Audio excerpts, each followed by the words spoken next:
Completely different topic, jumping out of subpart I for a moment to talk about adequately regulated provisions. As you know, the MCP has a section of adequately regulated provisions that deal with the overlap of the jurisdiction of different programs over the same types of sites.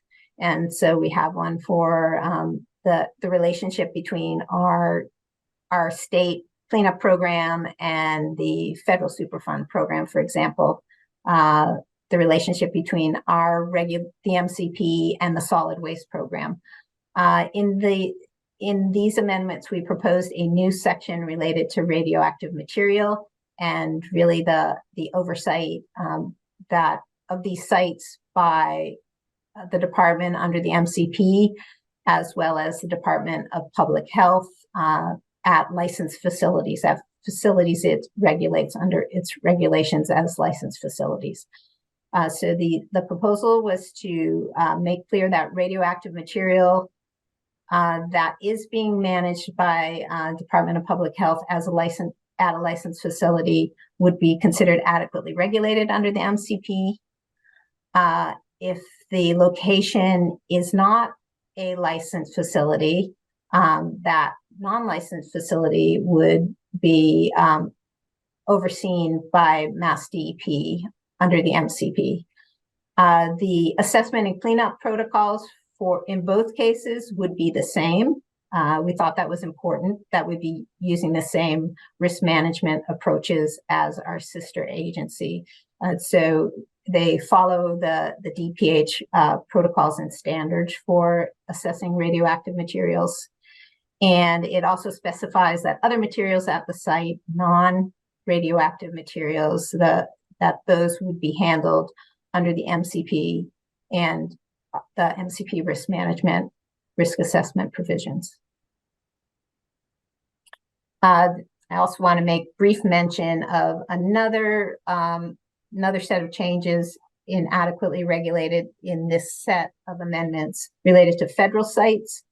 In the 2014 amendments, we had introduced new provisions to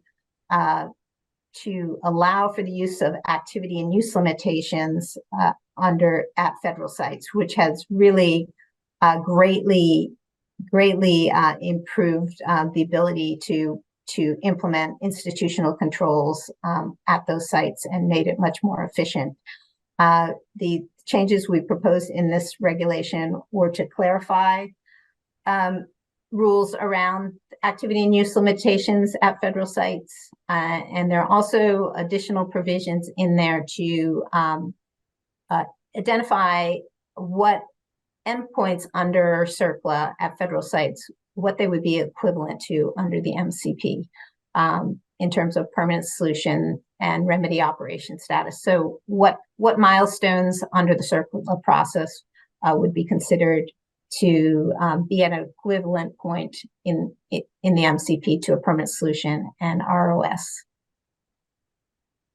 In terms of exposure pathway mitigation measures, as you may recall, 2014 was when we introduced the ability to achieve a permanent solution with the ongoing operation of exposure pathway mitigation measures, either addressing vapor intrusion, subslab depressurization systems, or addressing private drinking water supply wells.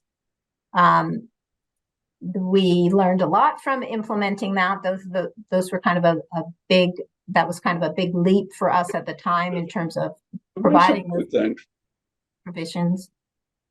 And so just from our practice over the last 10-year time, we identified some changes we wanted to make to those provisions. And that included tidying up the definition of active exposure pathway mitigation measure. We wanted to ensure that it was strictly focused on these types of systems that were operating at the point of exposure, not being viewed as a definition that applied to more expansive remedial type systems at a site. We also took the telemetry registration practice that we had and put that into the regulations itself, and that applies to vapor intrusion systems.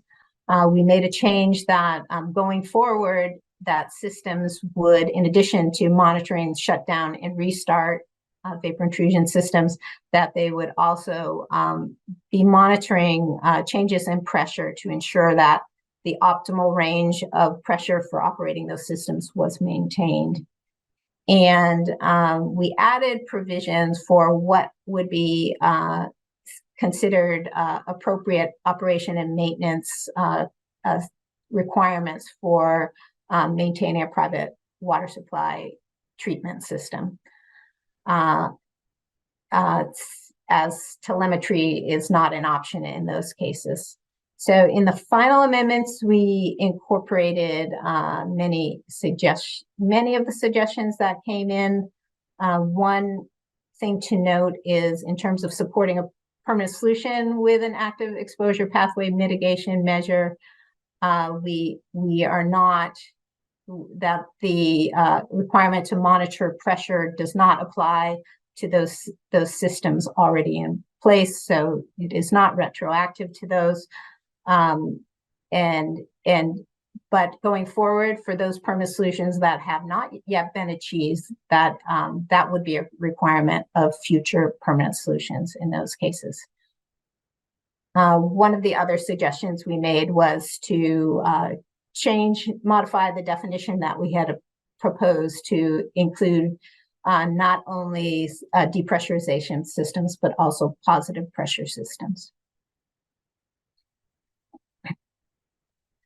So one of the proposals that generated a lot of interest and a lot of comment, and I know there has been a lot of work done on this already ahead of these regulations going into effect, is to provide for consideration as part of looking at the resiliency of a remedy, to look at the potential for climate change to impact that remedy.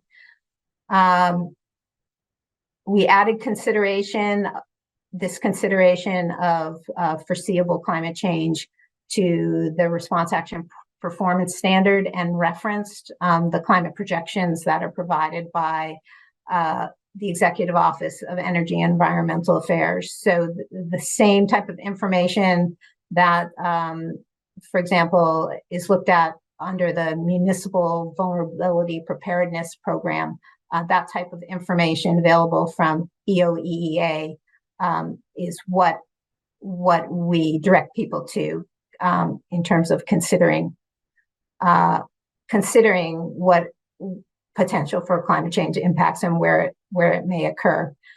We incorporated this into the definition of conceptual site model and into the provisions related to foreseeable site conditions. I think in terms of the comment we received, people recognized that it was important. There was concern about uncertainty, obviously, and also trying to seeking kind of reassurance that the department wasn't expecting people to be doing site-specific research projects, but rather making use of available information.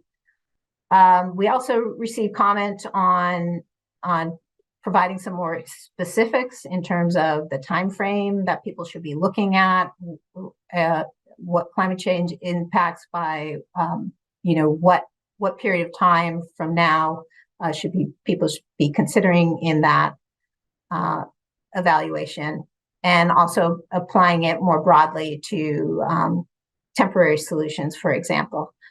We pretty much implemented the provisions as proposed. I think we made some adjustment to language in the response action performance standard. I think a lot of this is around the issue of uncertainty. We want to leave to guidance for the time being, and learn more about what it means to do this type of evaluation of a site.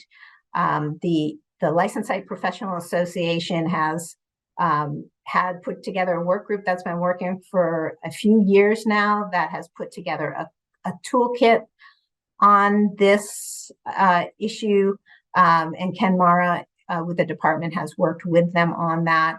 And as part of that, the department has developed a climate Q&A that is that answers some of these questions in terms of what to consider and what is expected in this type of evaluation. If there are more questions on this, I'm probably going to defer them to Ken, because Ken has been directly involved in this for some time now. So,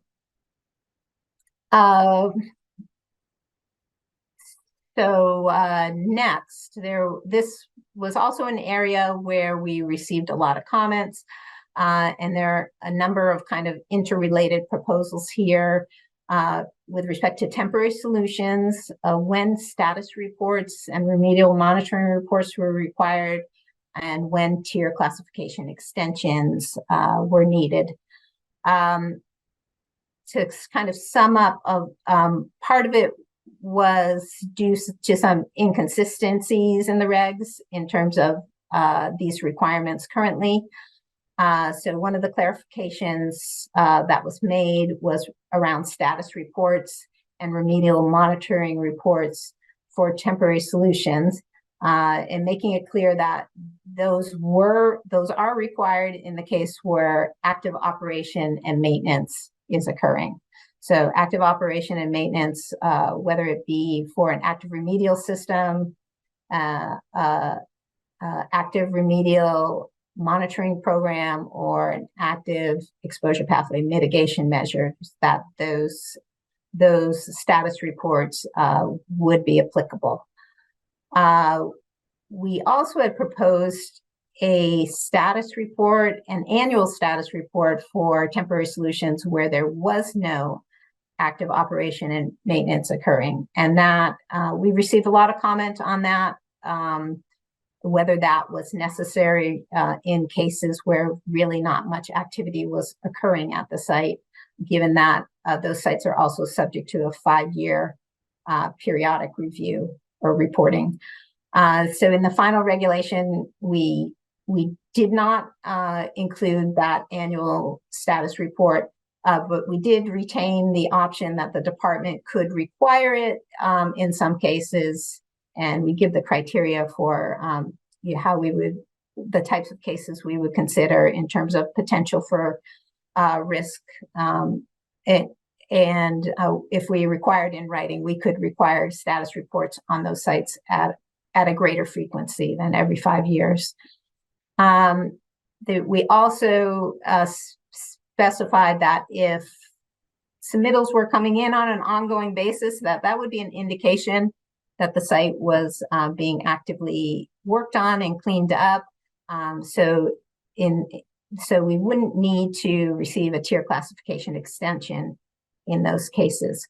So that proposal is there, that if we are receiving submittals, that would in effect serve as a tier classification extension. We did receive comment that we should provide some transition provisions for sites, whether or not they're now providing, whether they're behind on submittals, haven't been doing status reports, how we would transition current sites and temporary solution into these new rules. So we did provide provisions related to that transition. In terms of standard changes, I just want to highlight the more significant standard changes that were made. The groundwater 2 standard for tetrachloroethylene went down based on changes in toxicity value from 50 to 20 micrograms per liter. That is as proposed. I would say all of the standard changes in the Method 1 standards were finalized as proposed. One of the more significant changes was the higher soil standards for most PAHs, which increased roughly by a factor of 3 to 10, depending on the soil category, also based on changes in toxicity values. We also proposed changes to the could pose imminent hazard values in subpart C. Those all went forward as proposed, except for PCBs. When we were back reviewing what we had proposed, we detected that we had made a rounding error in that proposal. We had proposed it to increase to 20, but as a result of that rounding error, no change is made in the final regulation. Also, we had proposed for imminent hazards comparison to risk limits, changing the reference to that comparison for making those decisions from greater than to equal to or greater than the risk limits.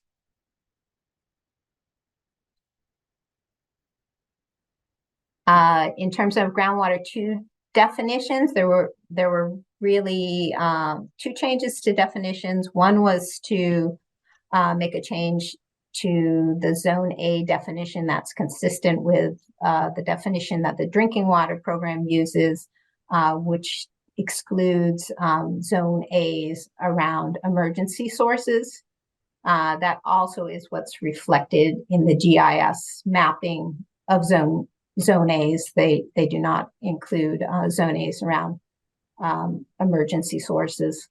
There was another change proposed, which was finalized, is to add landfills to the list of land uses overlying potentially productive aquifers that could qualify to be considered non-potential drinking water source areas if they otherwise meet the acreage requirements and were in existence as of January 1st, 1996. So it adds it to the list of land uses such as dense residential areas, commercial and industrial areas. If those areas are present, a determination could be made that that area could be considered a non-potential drinking water source area. That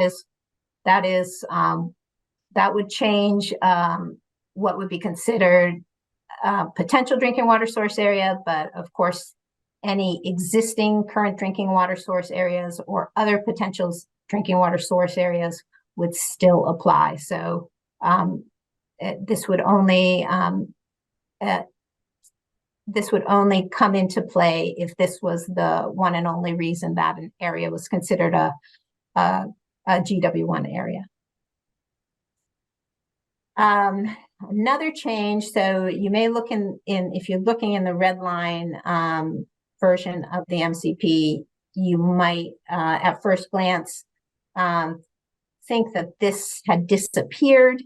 It was actually moved. So we still have this provision related to petroleum in certain GW1 areas where the regulations allow for a demonstration that these areas around current public water supply wells and adjacent aquifer protection districts. So looking at the potential for petroleum to impact a current public water supply well, that if you can demonstrate that degradation will occur and that within a certain distance, I think it's 1,000 feet of that public water supply well, that no impact from petroleum will occur, then you can consider the petroleum exposure point to be 0 in that case.